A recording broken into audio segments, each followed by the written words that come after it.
Hi everybody, welcome back to this short course of bioinorganic chemistry. Most organisms require molecular oxygen in order to survive, and we have been discussing various dioxin carrying proteins in biology. In my previous lecture, I discussed about oxygen transport for slower masses. I talk about hemocyanin and hemerythrin. In hemocyanin, as one can see that this is dicopper center which is in the deoxy form, and once dioxin binds between two copper unit, then what is happening? First is there is a huge color change from colorless to blue, and then the copper 1 center getting oxidized to copper 2 and dioxygen getting reduced by 2 electron forming peroxides. I discussed this in details in my last lecture. Excess structure of deoxyhemocyanin and oxyhemocyanin is also displayed over here. As you can see that 2 copper unit comes closer and bridged by the superoxides, which is responsible for huge structural and magnetic change between deoxy and oxyhemocyanin. What is happening in deoxyhemocyanin? In deoxyhemocyanin, copper center is copper 1 and it is a D10 system, and thus it is a colorless and diamagnetic. In contrast, after dioxin binding this oxyhemocyanin, what is happening? This copper is getting oxidized to copper 2, it is a D9 system, has 1 unpaired electron, and both the copper center, since they have 1 unpaired electron edge, they undergo strong antiferromagnetic coupling through this superoxides bridge. So, magnetic property is completely different from deoxy to oxy, as I also have discussed in details in my last lecture. In the hemocyanin as well, as one see, this is a non-hem protein where 2 iron centers are present in the deoxy form. As one can see that 2 iron centers are inequivalent.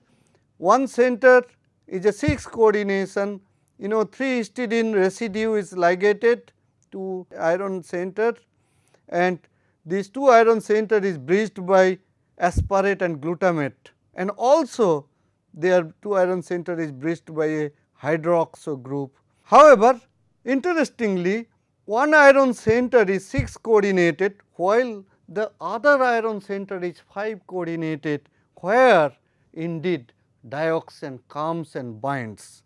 So, what is exactly happening? In deoxy form, this iron 2 converts to iron 3, is oxidized by 1 unit.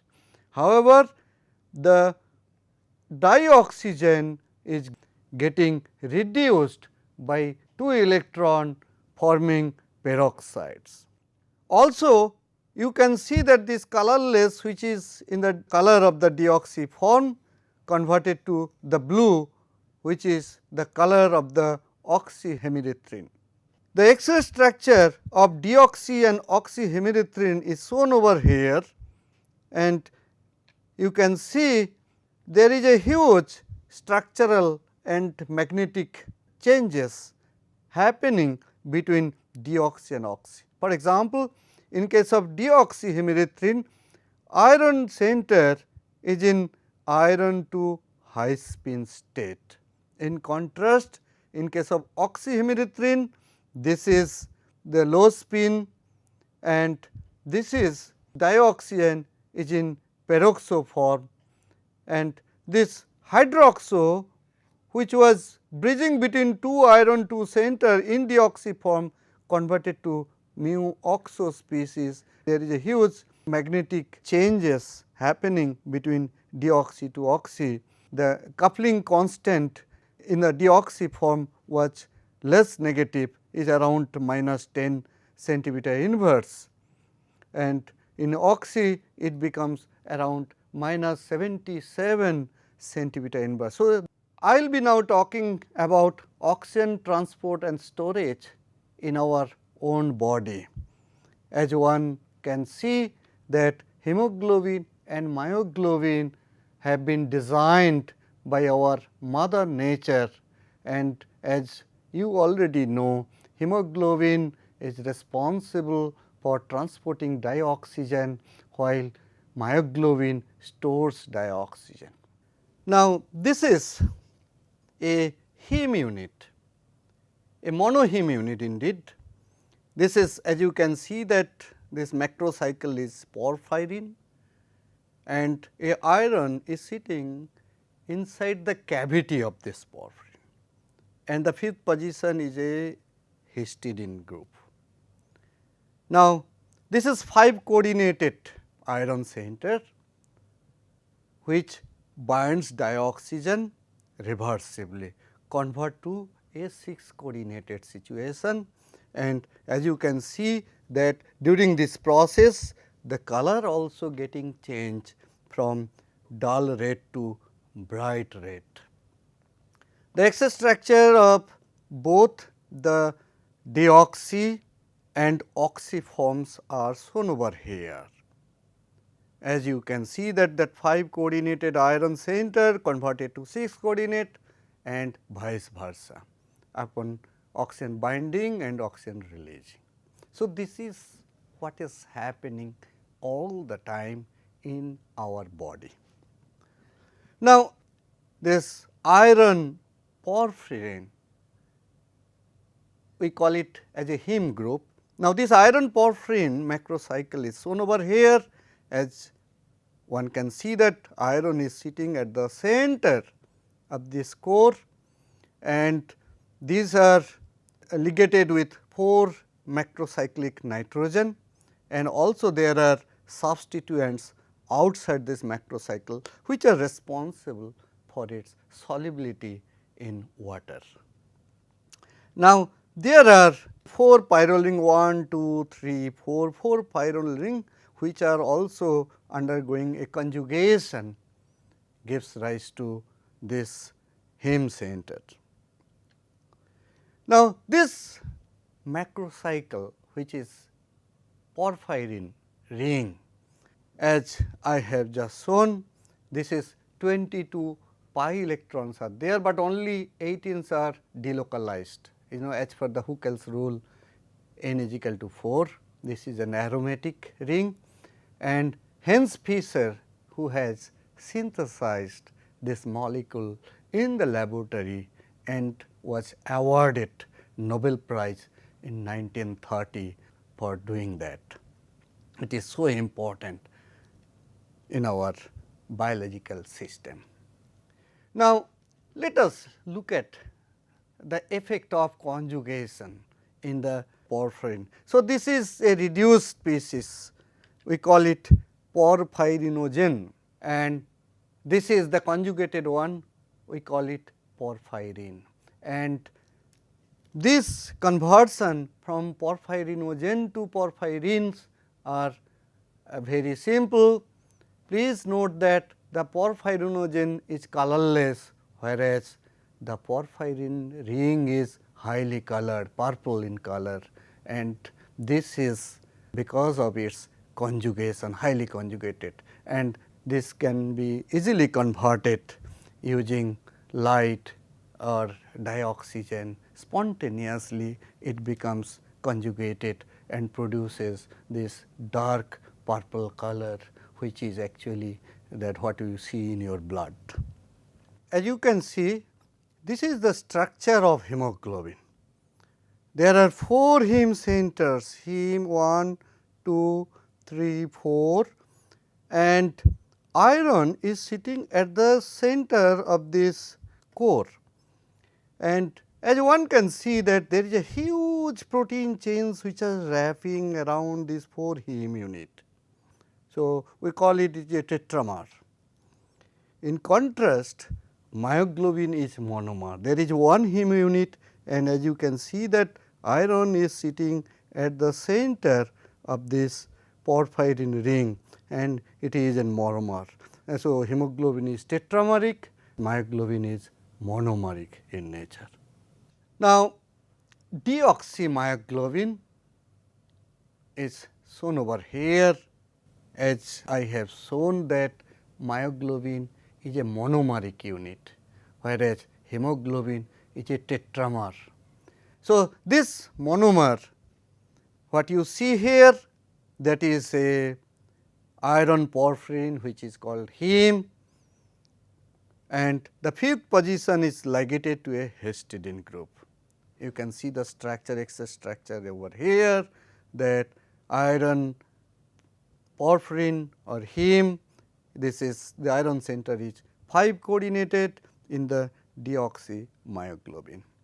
Now, upon oxygen binding, what happens? This it forms the oxymyoglobin, and as you can see that the dioxygen binds at the 6th position. Now, this dioxygen also hydrogen bonded with the distal histidine, which is actually placed at the top of iron heme, which is not ligated to iron. However, this is there just above this iron center, and dioxygen can form an hydrogen bonding with this histidine NH proton and thus stabilize this conformations. Dioxin binds angular fashion, you can see here. Now, during this transformation from deoxy to oxy, there is a huge spectral change, and that visible spectra is shown over here. As one can see that the red one is that visible spectra of oxy hemoglobin. You can see that there are 2 bands, and in case of deoxy it was only 1 band, which is blue in color. So, just by looking at the visible spectra, one can easily see whether it is an deoxy form or an oxy form, because deoxy to oxy there was 1 band converted to 2 band, and these bands are actually due to pi-pi transition within the heme group, not from the protein structure. The protein structure of deoxymyoglobin is shown over here, and as one can see that there is a huge protein chains wrapping around this heme unit, and this iron is placed above the plane, which is clearly visible, and the 5th position is ligated with the histidine residue. So, the 6th position is still empty. Some people think that it is maybe the coordinated with weak water molecule. Whatever it is, this water molecule can easily be replaced by dioxin. So, dioxygen, if it wants to bind, it has to bind on the 6th position, and we will see that what has happened in our previous slide, that dioxin binds at 6 positions.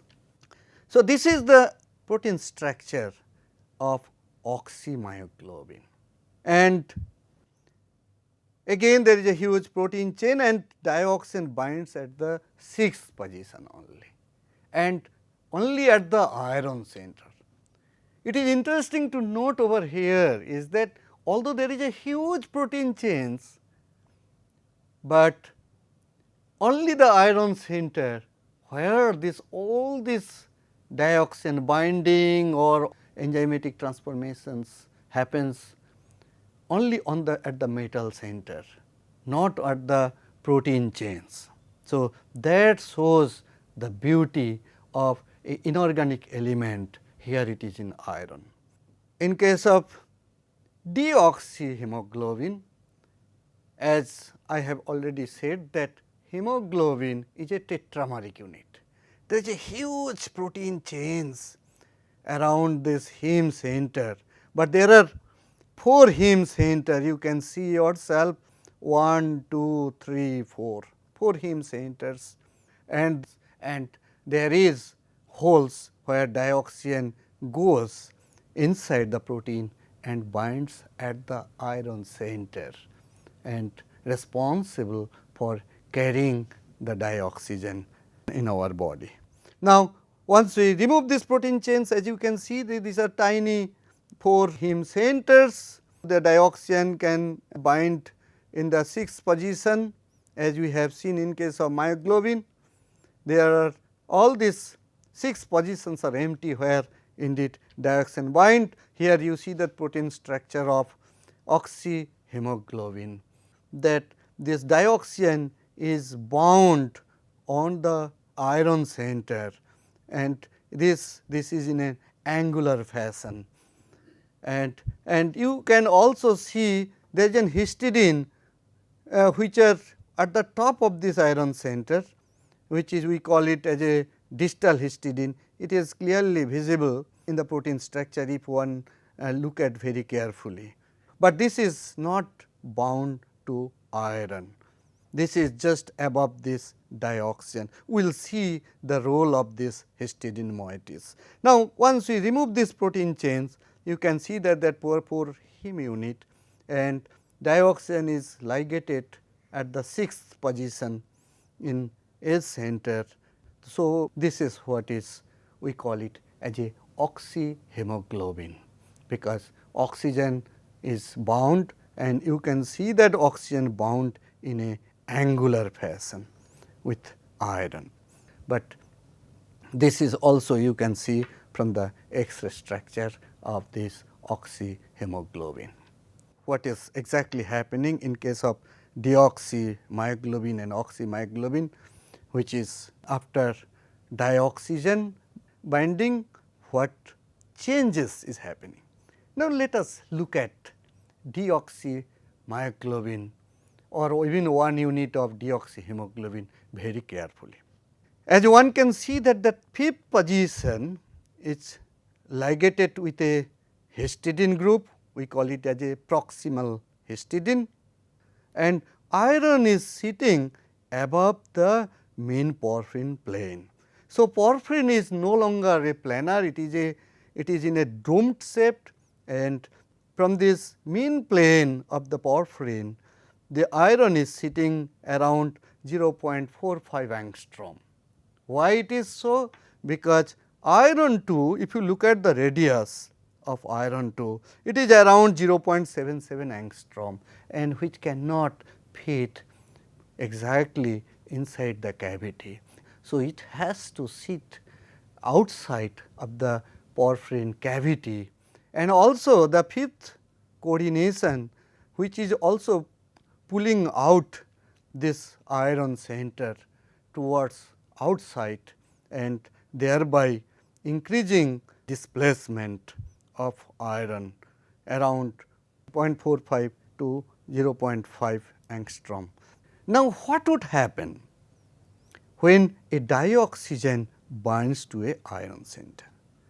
First thing, as one can see that this dioxygen is actually getting reduced to superoxide, whereas iron 2 center getting oxidized to iron 3.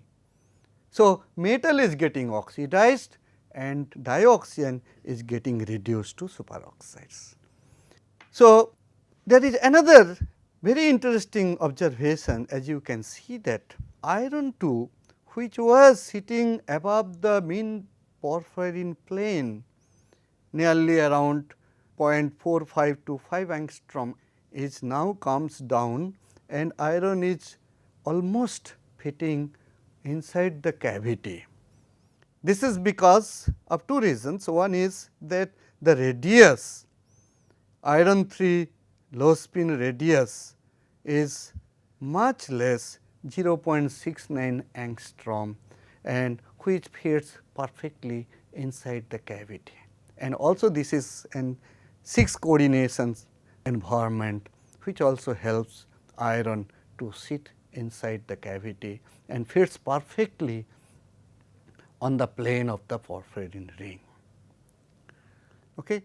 There is also another things has happened. Say this iron 2 5 coordinated species in deoxymyoglobin is high spin in nature. I will show in my next slide more details about the electronic distribution. However, this high spin converted to low spin after dioxane binding, and again when this dioxane is getting released, it goes back to deoxy, iron is converting iron 3 to iron 2, and again it is 5 coordinated, and where dioxane comes in and binds, convert to 6 coordination. So, as I have said that in deoxymyoglobin, it is a D6 high spin system, and the d orbital is getting filled dxy2, dxz, dyz, there will be 2 1 electron, dz square contains 1 electron, and dx square minus y square contains 1 electron. So, this is 1, 2, 3, 4, 4 unpaired electron, and this is what S is equal to 2. It is a 5 coordinated high spin iron 2 complex. In contrast, when dioxane binds to iron center in oxymyoglobin, what happens? Now, iron 2 converts to iron 3. So, D6 converts to D5 system, and high spin becomes low spin. Now, if you look at this electronic distribution, it is 5 d electron of iron, dxy2, dxz, dyz, one is paired, one is one unpaired electron. Okay. And so, what you see, there is only one unpaired electron. In deoxy there were 4 unpaired electron, 1, 2, 3, 4, and here it is 1 unpaired electron, and that is why S is equal to 1/2. So, there is a huge structural changes happening once dioxane binds to iron. First is one iron 2 converts to iron 3, and dioxane converts to O2 minus. There is also change in the spin state from high spin to low spin state, and also that iron which were placed above the mean plane of the porphyrin now comes back mostly on the plane of the porphyrin ring. So, these are the changes happening from deoxy to oxyform. Now, how we know that what is happening to oxygen? Is it a O2? Is it a O2 plus?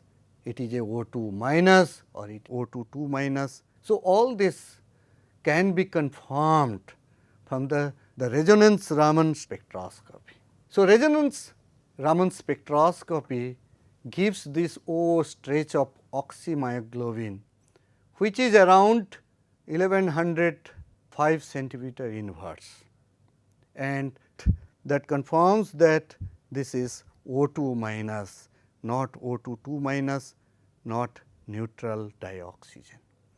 Please note that as we have looked at in case of hemocyanin and hemerythrin, their dioxygen is in O2 2 minus, but in case of hemoglobin and myoglobin, dioxane binds as a O2 minus, not as a neutral dioxygen, because the resonance Raman stretch of OO confirms that this is O2 minus.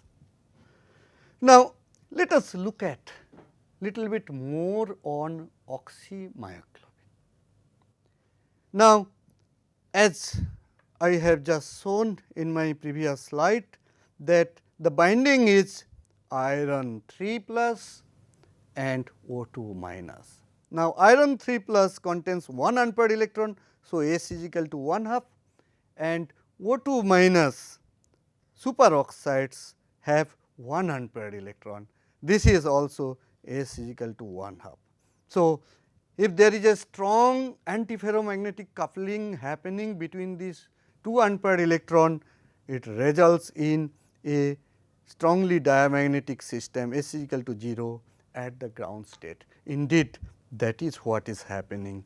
The oxymyoglobin is diamagnetic at particularly low temperature. However, at higher temperature the antiferromagnetic coupling will be reduced. So, at low temperature it is a diamagnetic, and at very high temperature it is converting to paramagnetic, because the reduced antiferromagnetic coupling between these two unpaired electron at high temperature. Now, let us look at the role of distal histidine. As you can see in the protein structure, there was an distal histidine which are sitting at the top of this iron center, and there is no bond with the iron, just sitting above this iron center, which indeed playing a remarkable role. We will now look at what is the role the distal histidine is playing. As one can see from deoxymyoglobin to oxymyoglobin, now when dioxin binds, this distal histidine NH proton is hydrogen bonded with this dioxygen and thereby stabilizing this oxygenated form iron 3 O2 minus. You see that angular fashion and nicely stabilized by this NH oxygen hydrogen bonding. Now, here we have made this distal histidine in a space fill model. The space fill model, you can see that this is what is the iron center and this is the distal histidine which are sitting just above this iron center in the deoxymyoglobin, and this is proximal histidine. Now, once dioxin binds, as one can see that it perfectly fits in the cavity, because dioxin is angular. If it wants to bind as a linear, this distal histidine will stop it, because it is forcing dioxin to bind in a angular fashion. We are fortunate that dioxin always binds in an angular fashion. So, there is no strain. So, it is perfect fitting, and indeed we have just seen that NH proton of the distal histidine actually stabilize this dioxin binding, and they forms an hydrogen bonding and thereby stabilizing that O2 minus binding to iron. This has been clearly shown over here that the dioxygen always binds in angular fashion, and if carbon monoxide likes to come and bind, what would happen? The distal histidine, because of the steric class, force carbon monoxide to bind in a angular fashion, because it cannot bind in a linear fashion, because distal histidine would be blocking that. Now, this has a long consequence. So, whereas this angularly coordinated oxygen fits comfortably around the distal histidine, a perpendicular and linear carbon monoxide moiety cannot. So, what is the result? Result is that carbon monoxide is forced to bind in an angular fashion. Please note that if you look at any extra structure of molecule without protein, you will find that carbon monoxide binds to heme centers in a linear fashion. This is 90 degree, this is the preferred binding mode. Carbon monoxide binds very strongly to iron 2 centers. Okay. However, what is happening in case of hemoglobin and myoglobin? Carbon monoxide is forced to bind in a angular fashion, not a normal binding mode. And what is the result of that? The result is the binding is very weak. In contrast, oxygen also binds in a angular mode.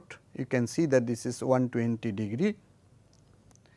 The binding affinity of free heme group for CO is about 25,000 times than that of oxygen, whereas binding affinity of myoglobin for carbon monoxide is only about 250 times greater than that of oxygen. Since dioxin concentration is much more in environment, we are happy that dioxin binds because of weaker binding of carbon monoxide. Otherwise, if carbon monoxide concentration increases and if there is no distal histidine to weaken this binding, carbon monoxide would preferentially comes and binds to iron very strongly and not the dioxygen. So, this is very important. So, this actually discriminates dioxygen over carbon monoxides. Today, I have discussed about dioxin carrying proteins in our own body. Our mother nature has designed hemoglobin and myoglobin. Hemoglobin selected for transporting oxygen, while myoglobin stores oxygen. I also have discussed the importance of design in discriminating dioxygen from carbon monoxide just by using distal histidine as a gatekeeper. In my next lecture, I will illustrate how protein chains are actually responsible for reversible dioxin binding in hemoglobin and myoglobin. I will also highlight how the beautiful design principle makes all these processes possible in sustaining our life. Thank you.